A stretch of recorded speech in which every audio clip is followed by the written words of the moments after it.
اللہ الرحمن الرحیم، آپ دیکھ رہے ہیں انفو ٹی وی۔ متحدہ عرب امارات کے رہائشیوں کے لیے بڑی خوشخبری، جو بیرون ملک پھنسے ہوئے اور متحدہ عرب امارات واپس آنے کے منتظر ہیں۔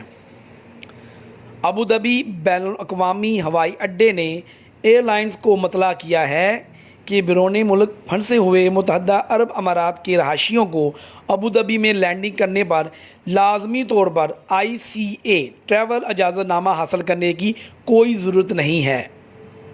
ایئر لائن کو بھیجے گئے ایک نوٹیفیکیشن میں کہا گیا ہے کہ نظر ثانی شدہ سفری قوانین 11 اگست سے نافذ ہوں گے۔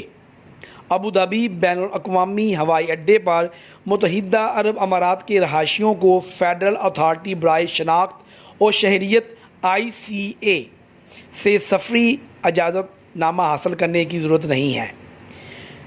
ذرائع نے گلف نیوز کو بتایا کہ ٹریول اجازت نامہ کے بارے میں باضابطہ اعلان جلد از جلد کر دیا جائے گا۔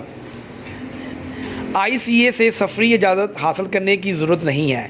پیر کو ذرائع نے گلف نیوز کو بتایا کہ ٹریول اجازت نامے کے بارے میں باضابطہ اعلان جلد جاری کر دیا جائے گا۔ مزید اپڈیٹ حاصل کرنے کے لیے ہمارا چینل سبسکرائب کریں، لائک کریں، شیئر کریں۔